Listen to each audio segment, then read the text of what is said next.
Welcome to the Trial Bible, where we break down the secrets of courtroom victories with the best trial attorneys across the country. Each episode will sit down to explore their recent winning verdicts, the key pattern jury instruction charge that made the difference, and the tools they use to hit big.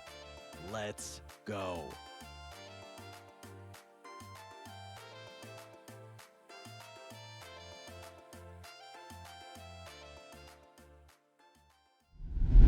Welcome back, everyone, to the Trial Bible, where we crack open the law, drop some legal knowledge, and have a little bit of fun along the way. I'm your host, Gennady Voldz, and today we've got a true legal powerhouse on the show, someone who can get a verdict faster than you can say summary jury trial. He's a litigator with lightning speed, a courtroom closer, and the master of the one-day trial. Peter Kolp, welcome. How are you? I can't wait to meet this guy you just introduced. So excited to have you on the show.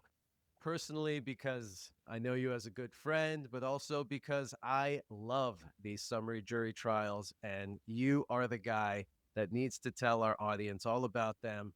And there's a very specific reason why I have you on this show. You've built quite the reputation for being a speedster in the courtroom, especially when it comes to these one-day trials. And I'm going to be the one that says it right off the bat. You have won three trials in 1 week, each six-figure awards.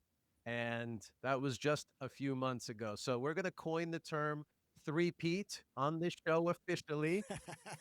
Yeah, I mean, you have to get the right judges who are willing to do them in a day. Most are. Some want to do it for 2 days, but Judge Barbato up in the Bronx will do it before lunchtime. So it's just a matter of keeping the facts straight. I've been in front of Judge Barbado. You're getting a verdict before 12 o'clock with him when you're starting in the morning.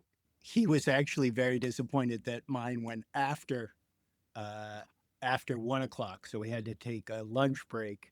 But it was because the jury didn't come in time. He usually starts right at 9:30. You got a jury ready to go, and he does some of the jury selection, and then you jump in.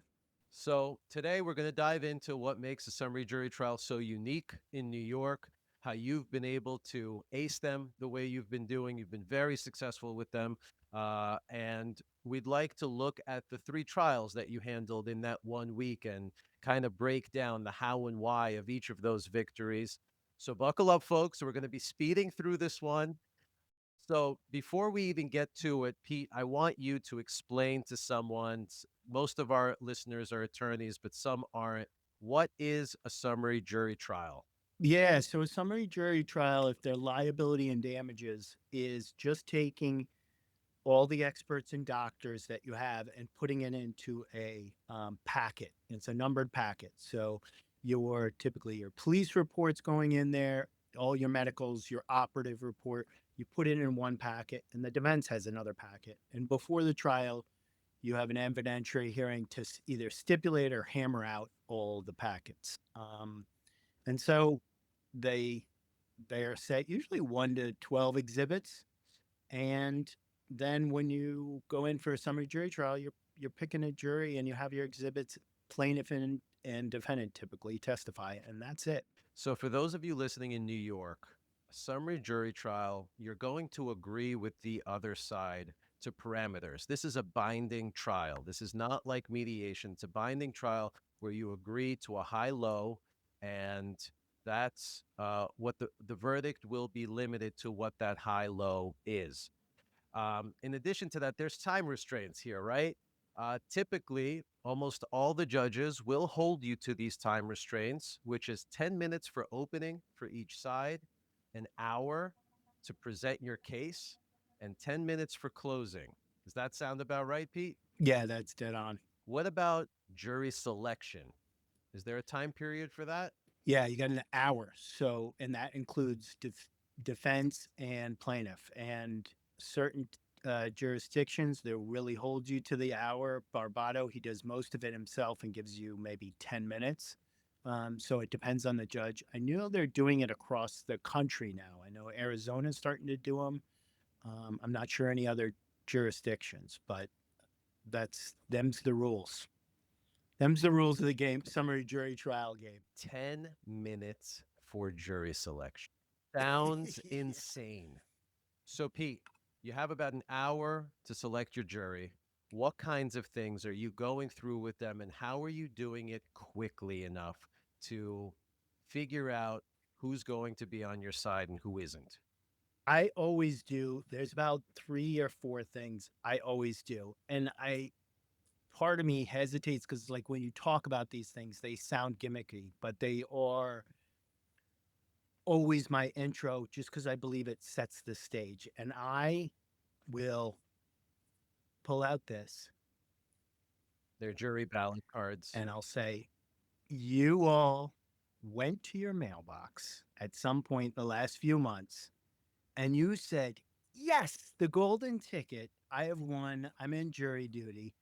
And I feel like the jurors realize right away, okay, this is not your typical, like, boring attorney. And I say, listen, I know that's not what you did. Because when I got it during COVID, I wasn't excited. You have lives, you have work. This is not something you want to do. You don't want to call in work for this. So I get it. And I asked them, can you tell me, or anybody have a guess what the number one thing that us attorneys get asked? And I'll ask you, Gennady. What's the number one thing you get asked as an attorney, just in How general? do I get off jury duty? Yes. And frankly, nobody, I think maybe of all the times, 100+ trials I've had, I think one person guessed that. Usually they say, can you help me with wills? Can you help me with estate? But I tell them that's what we get asked as attorneys. How do I get off jury duty? What do I say? What can I tell them? Can I tell them that I know you? Can I tell them I hate all personal injury cases? Can I tell? And I genuinely, I mean this. I tell everybody, don't, because I know people say next to voting, this is the most important thing. But let me tell the story is back when we came over from Britain, we had a king and he had his 3 judges or whatever in the courtyard. And you're smiling. So maybe you've heard this story, but I always say the king said, okay, judges, this is how I want the case to go.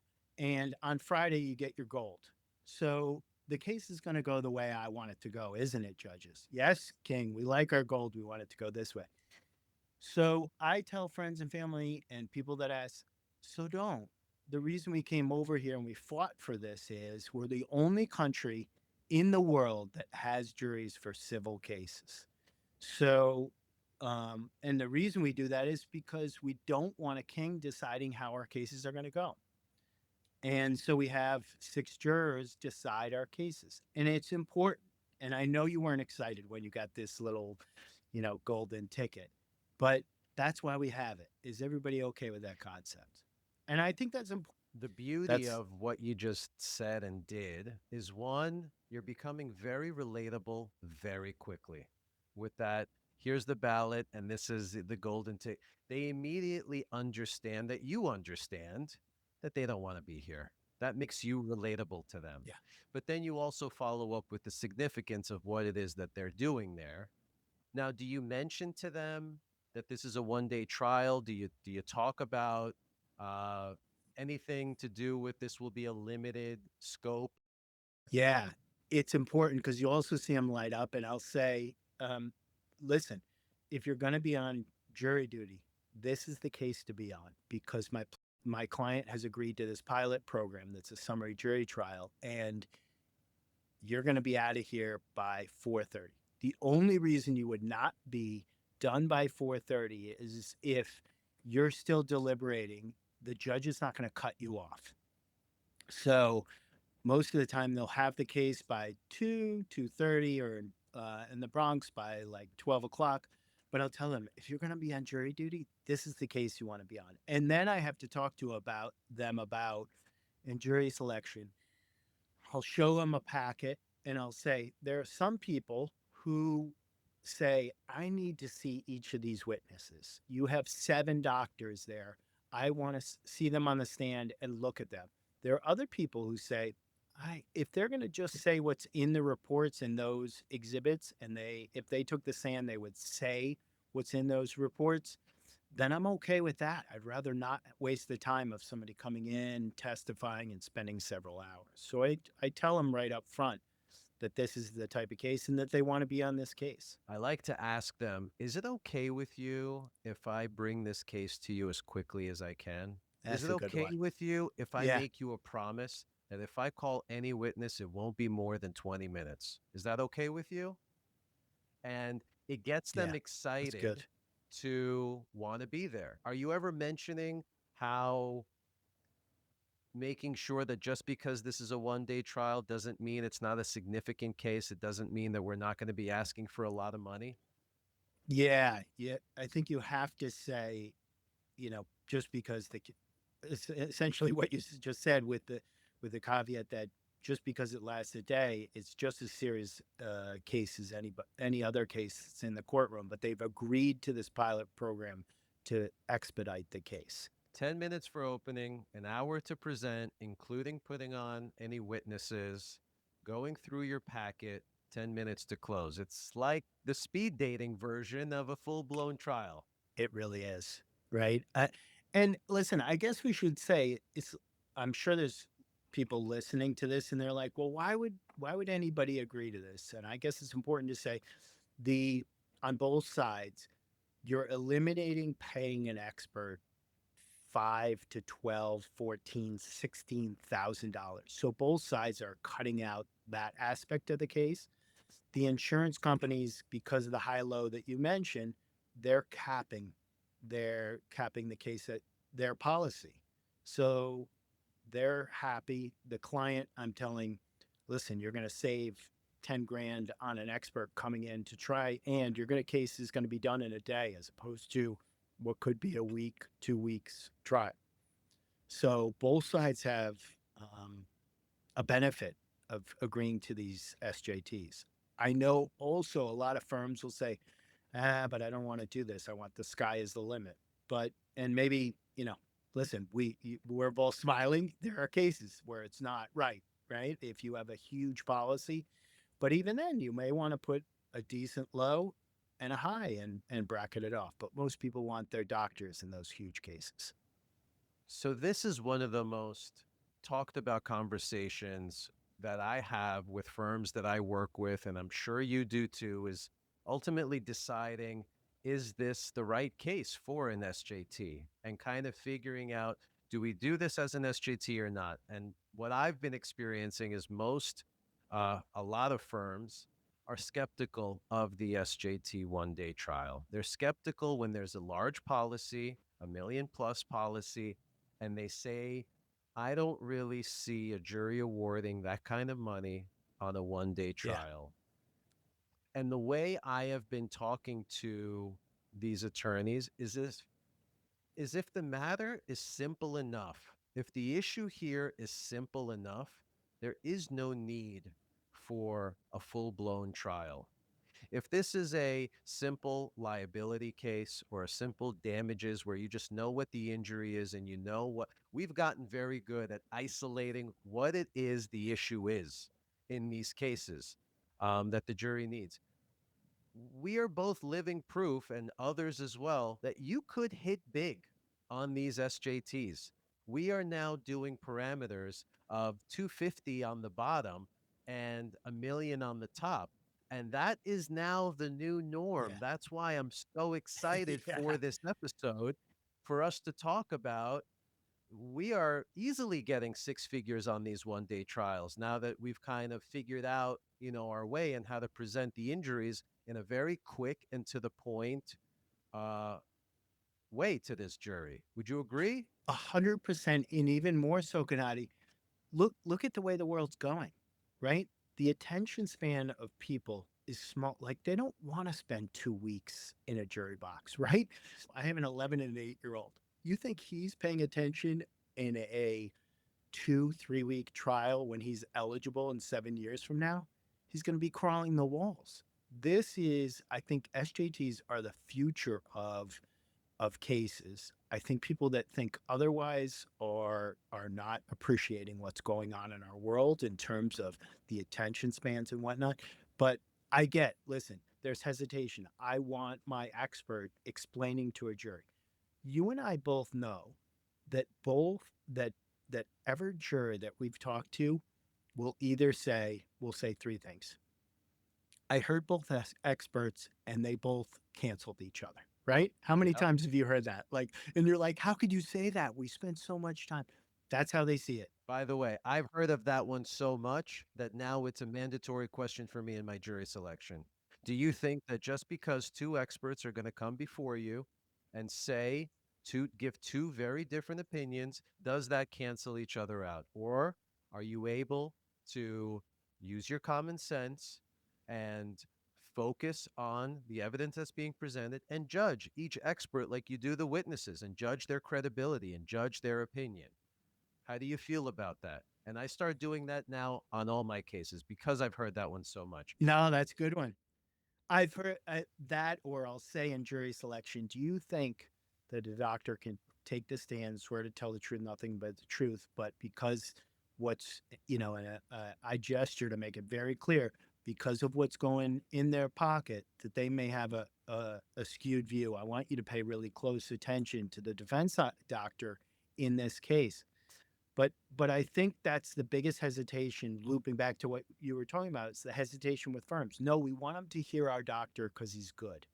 And the reality, I think, is it really comes down to our cross examination of the defense doctor or the plaintiff doctor. But you put it on paper, most jurors cancel it out. So that's why I think these SJTs are really cut to the chase. I really believe this is future, and more states are starting to adopt it. And I just talked to folks from Arizona and they're like, yeah, we have it on the books, but we don't use it. So I'm going out there to do a talk with them, and it's like to tell them this is the way things are going to go. I'll add to your point. The firms are saying we want our experts to talk about it. If you're a really good trial lawyer, you know the medicine inside and out. It's a beautiful thing to be able to have full control in what it is the jury's hearing. And because it's such a short period of time, they're tuned in, they're listening to you. I like the fact that you said the kids have, less and less attention. SJTs are the TikTok world of trials. Yeah, yeah. Oh gosh, now that's terrible, right? Listen, it's just our reality. You think like 10 years from now, people just aren't going to have the attention span, right? So I feel like if you're an attorney out there, get on board with the SJTs. I know Joe Freed and a couple other guys call them speed trials. So they don't do SJTs, but they try to condense things. Even though they don't have summary jury trials, they try to condense them into the smallest, tightest package. Like you said, I'm going to do a direct in 20 minutes. To those attorneys listening that don't have SJTs in their states or territories, you have to understand that the packets that Pete is talking about, it's not just the medical records, but there are exhibits that you exchange with the other side. These are agreed on packets that include medical definitions, that include medical diagrams. And we're going to go through some of those diagrams that you've used in the cases that you've just recently won. But it's really a beautiful thing if you know your issues, you know how to get to your points, and you know what you need to win. So I do want to turn to the three-peat that you were able to achieve and kind of go through these cases to give people a really good idea of how it is that you get six figures on these one-day trials. Yeah.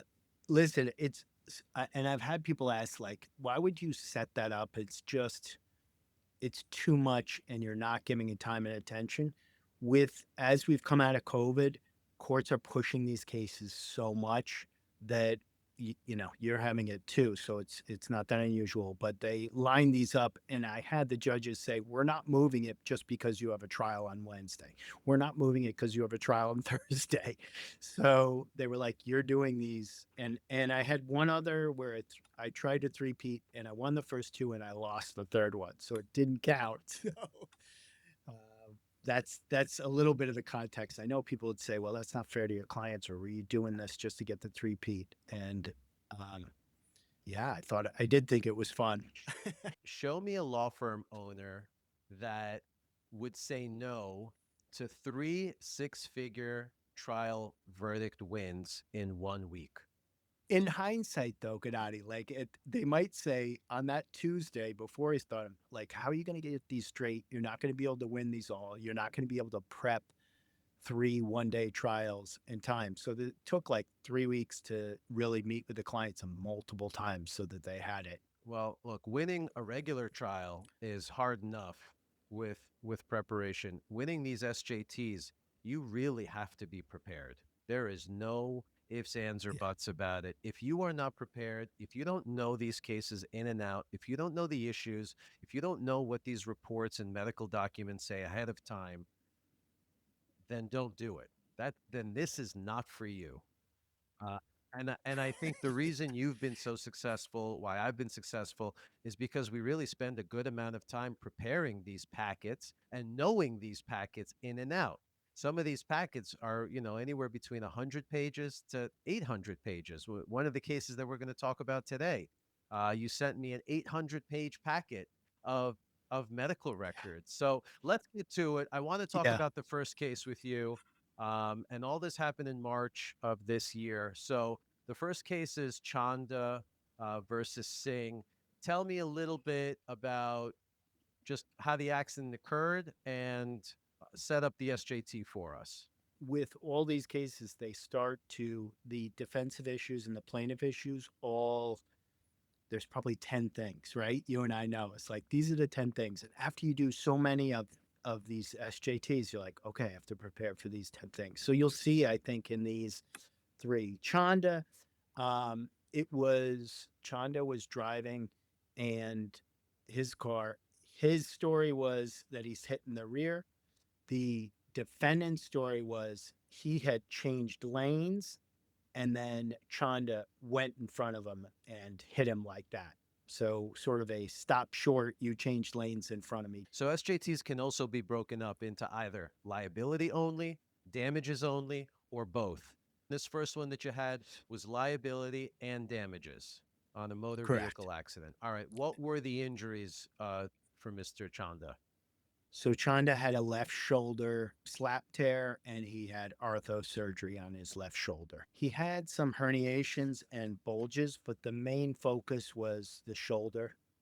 And usually when you get hit in the rear, right, you have your seatbelt across. So you're getting that left shoulder is like slamming up against the seatbelt and causing damage. The defense would have argued that one, this isn't a true rear end, so there should be some apportionment Right. of liability on the plaintiff himself for cutting in front of him. And the damages Yeah. argument would have been what? Not related. Correct. Well, right. That's why I say these 5 things. I mean, like this is we should write down these 5 things for people listening. But it's rear ends are the damage is not that big.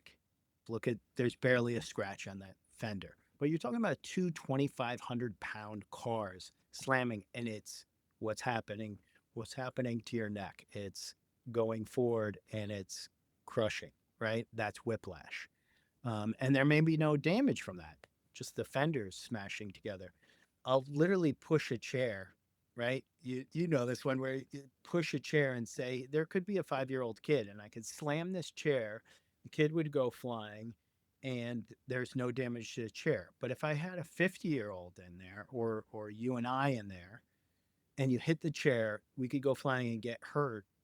And you could say, but you can't be hurt, Gennady. Look at this chair. It's barely broken. It's barely scratched. Same thing with the bumpers of cars. So the defense is always there's no damage. There's little damage. You had degeneration, right? How many times have we read degeneration in an Right. 18-year-old, a 20-year-old, a 40-year-old? And then you have to look into the medicals where there's trauma, effusion, um, synovectomies, all that stuff. Right.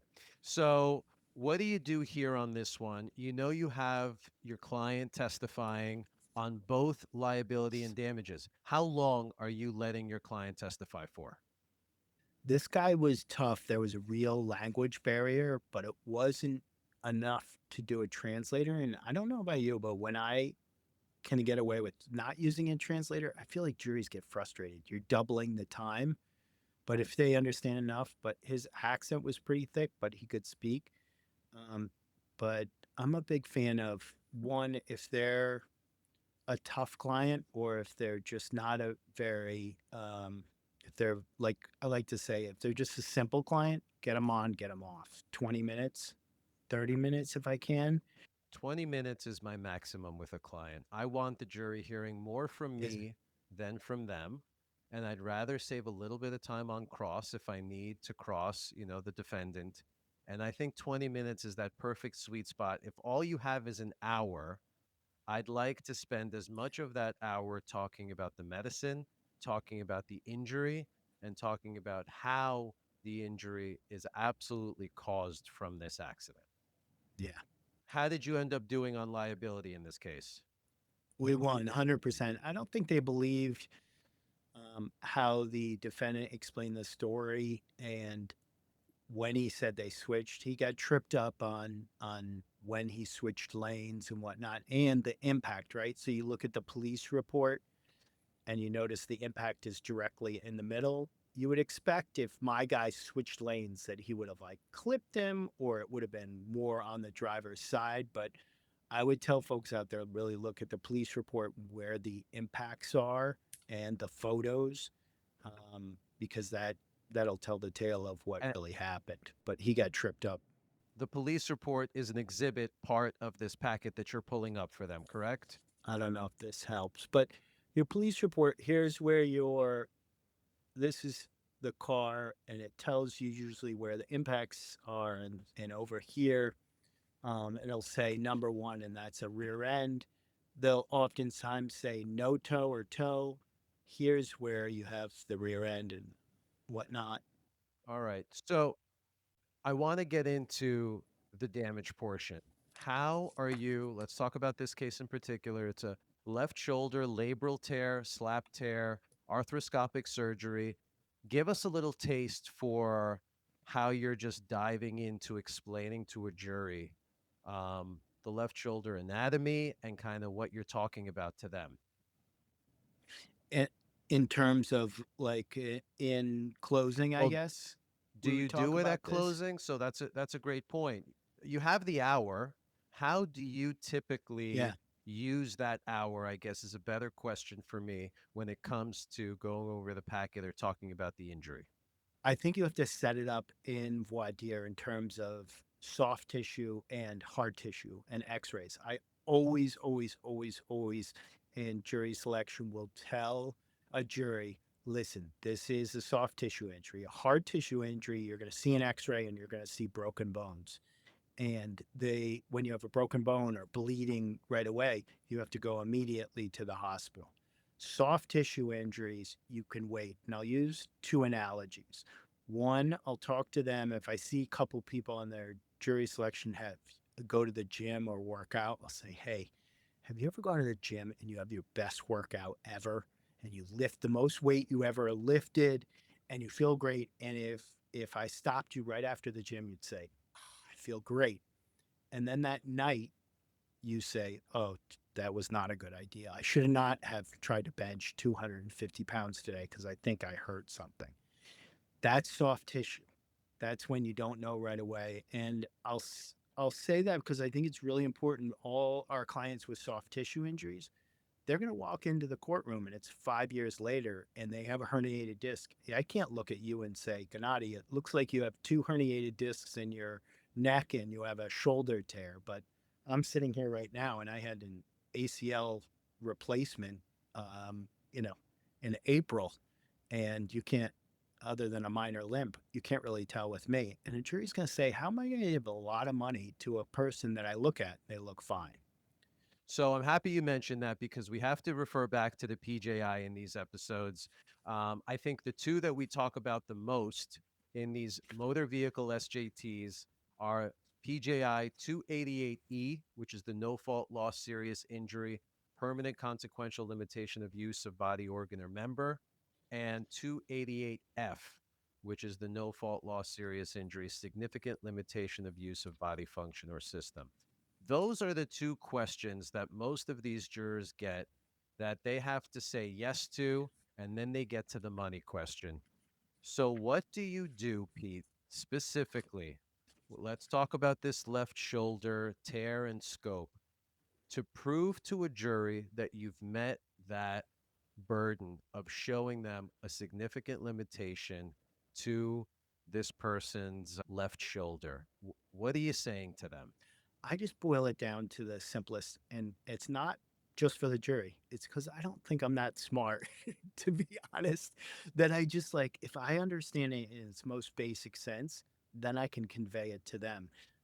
These two charges I just boil down to permanent.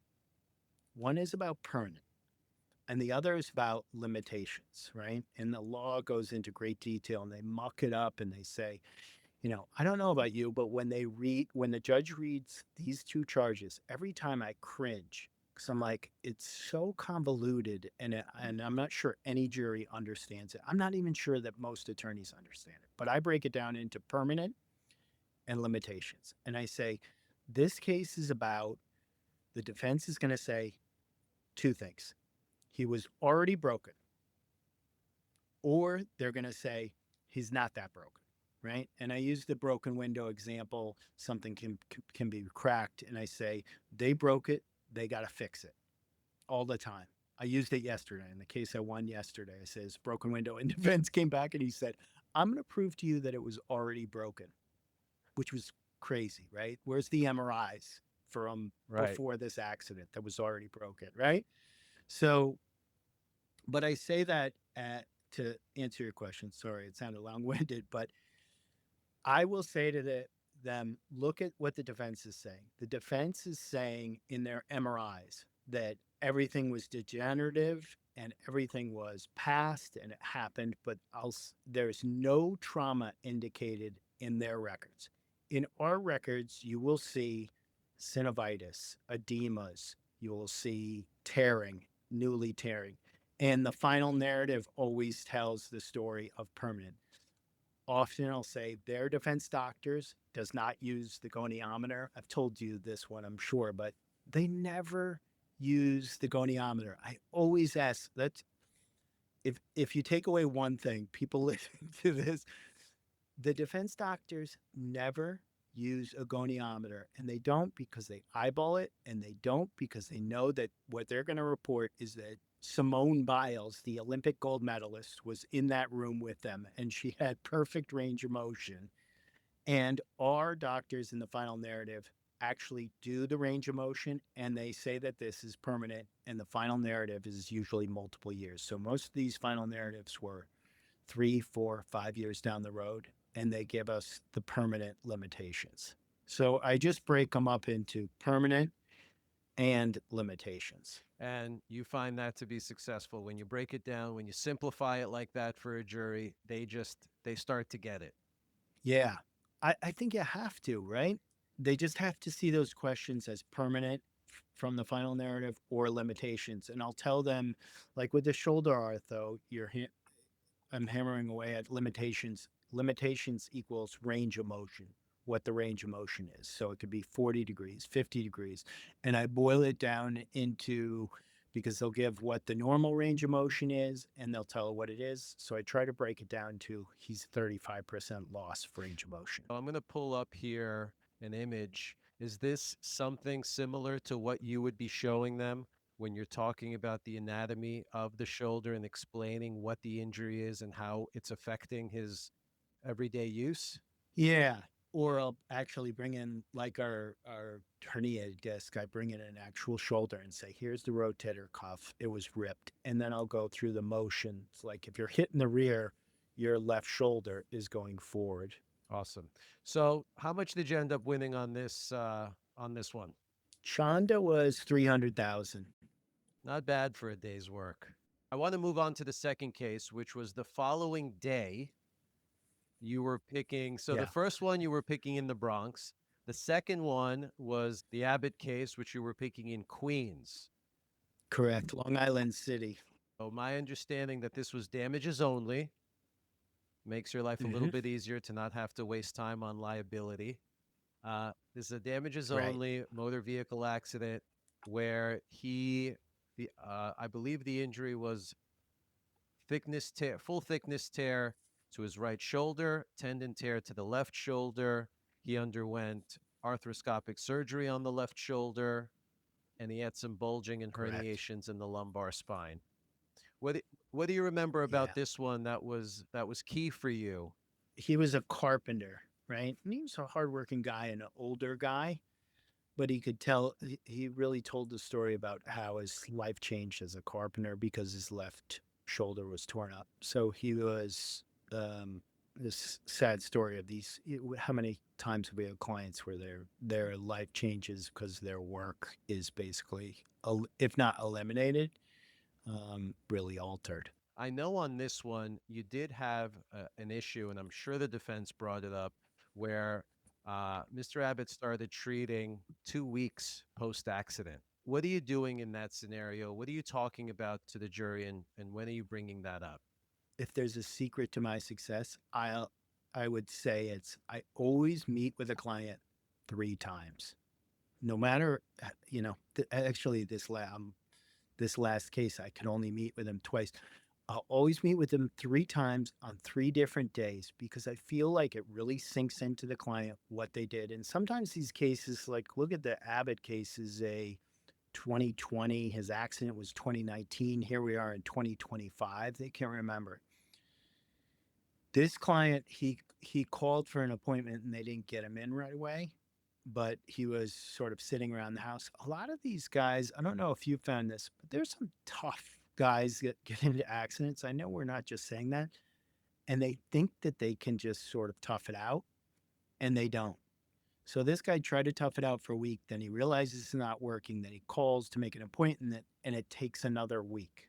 So that's the 2 week time period that you're getting jammed up with. And as long as you explain to a jury that, I'll use the gym analogy where they're working out of the gym, or I'll say, and I'll kid that this is probably a guy thing.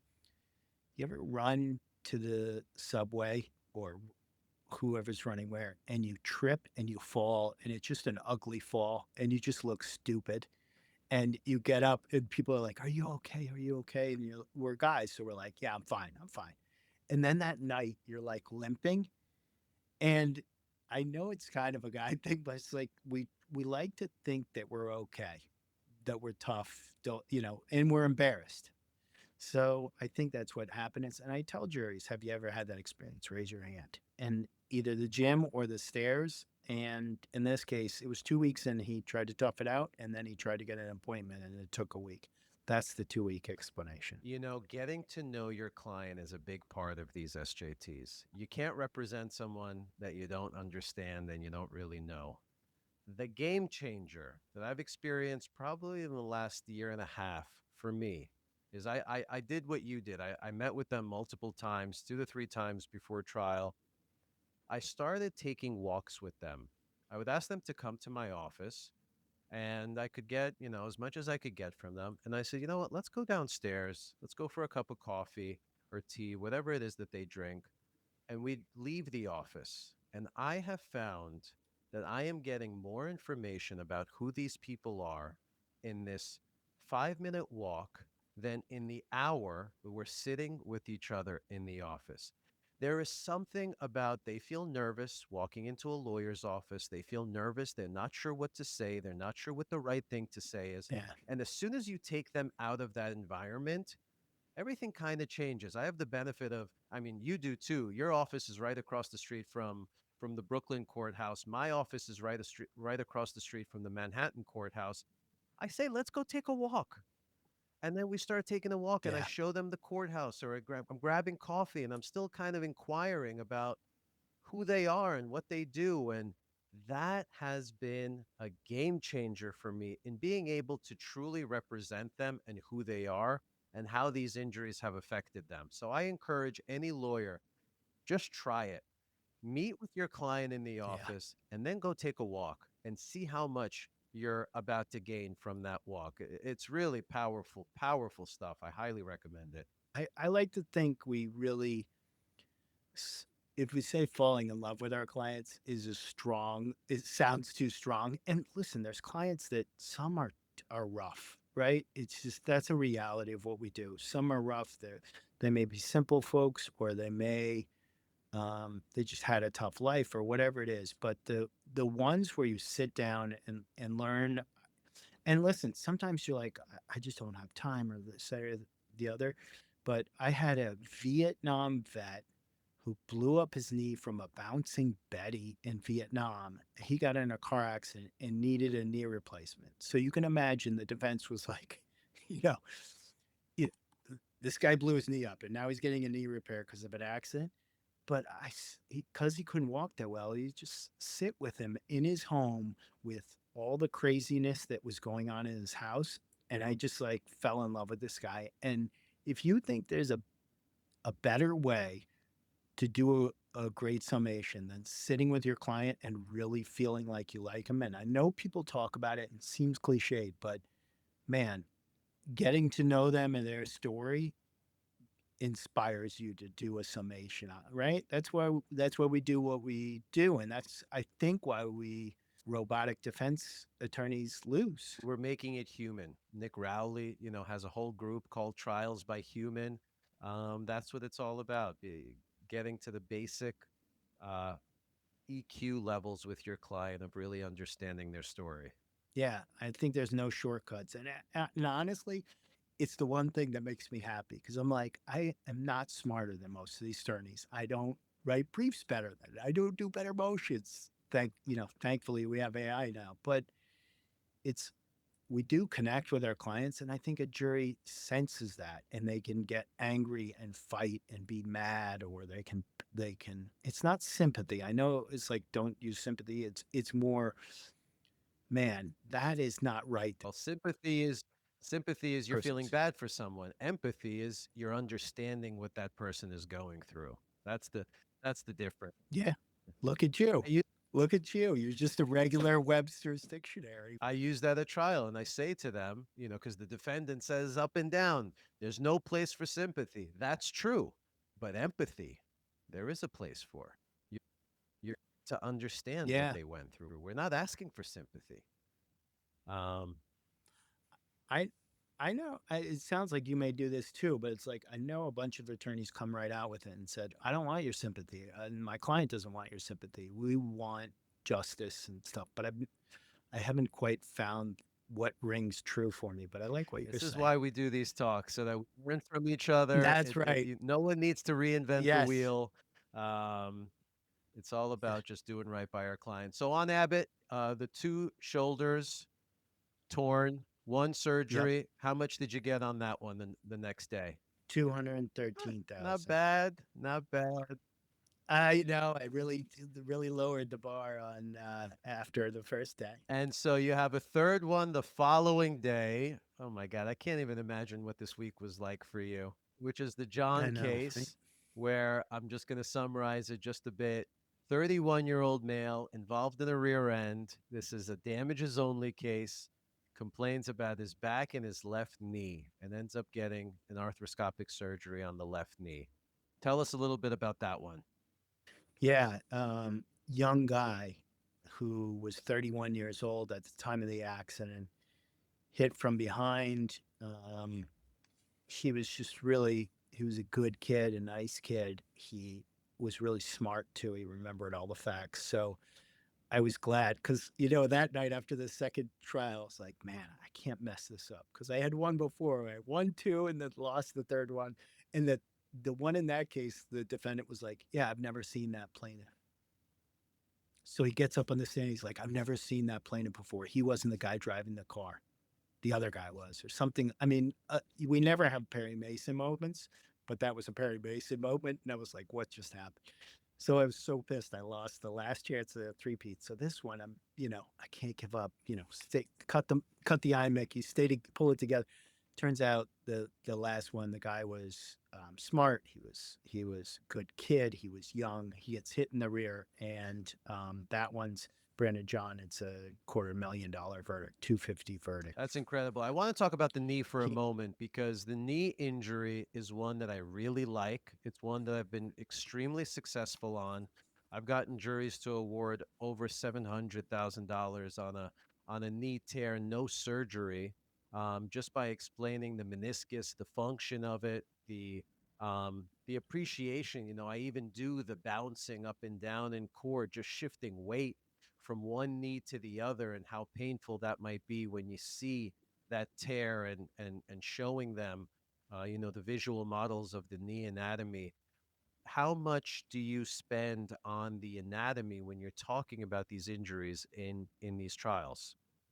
It's key to point out that once you get a meniscal tear, once you get even an ortho surgery on a meniscus, you're on the path to a full knee replacement. And I know some defense attorneys will object to that, but that's a fact. And the knee is you're putting all your weight. It's a key part of your body. So I'm with you. I think it's one that deserves attention, and that it gets a lot of money, as it should, because you're looking at a full knee replacement. This guy had it in. He's 31 years old. In 20 years, he's going to have a knee replacement. For those attorneys listening that are on the fence about whether or not some of their cases should go to, they should sign them up as a summary jury trial or not, what are your, you know, some takeaway advice for those guys that are kind of thinking, do I or don't I? Yeah, I mean, listen, do it, right? Who wants to pay these doctors? Who wants not only to pay them, but the headaches of trying to arrange schedules? How many times have we seen, I can't get the doctor? Doctor is in surgery. Can't get him. Anybody who's hesitating, this is what I'd say. If you get a 100K policy case, you get a taxi case, try it with that. Try it with that, and you'll be surprised. I mean, I don't think we're tooting our own horns. Honestly, I think if I had to look at the numbers, 80%, 90%, and it's been 100% in 12 trials this year, we win more than we don't, because it's such a fast trial and you get the last word, that um, I just don't see a downside of people trying it on the 100K cases. And then once you test the water, go from there. If you are a lawyer that's going to consider it and do it, don't bend on the parameters. Either hire someone like us that's been doing it, and the insurance companies know us pretty well by now, and let us set up the parameters for you. But don't bend so much. A lot of times you'll hear from the defense attorneys, oh, well, if I take 10 off the bottom, then I need to take 10 off the top. You know, let's do 1090 on those 100 policy cases or whatnot. If they think they have such a great case, this is a line I use time and time again. If you are so confident that you are going to get a defense verdict here, then give me some upside to share with my client. Then give me the 100 on top. Give me a little bit on the low, but my client has to sign up for this. And let's do 10 to 100. And you would be surprised how many say, okay, fine. They also don't want to spend money on their doctors. They also have more cases that they can chew, and they are very interested in these summary jury trials. So be bold and really get the parameters that are satisfactory to you and to your client, to make sure that, because there's no appeal here. You do this and you're stuck with what the verdict is. So the parameters have to be right. Would you agree with that? Yeah. I mean, right? It's the Wild West in some ways, that you have no court reporter, you have no motions, you have no headaches after trial. It's you get what you get. Pete, you've shown us that how to keep it fast and furious, no pit stops. I want to thank you for sharing your legal wisdom today, your proof that sometimes in the law it's all about getting to the point and quickly. And to everyone listening, remember that in the courtroom, it's not about the length of the trial, it's about making every moment count. So, Pete, thank you so much for being here. Gennady, thank you. This is awesome. I can't wait to come back in a year from now when you have, you know, you're famous, and I get to say that I was the third guest on your show. I love that. All right, folks, until next time, keep your argument short your strategy sharp, and your verdicts fast. We'll see you soon.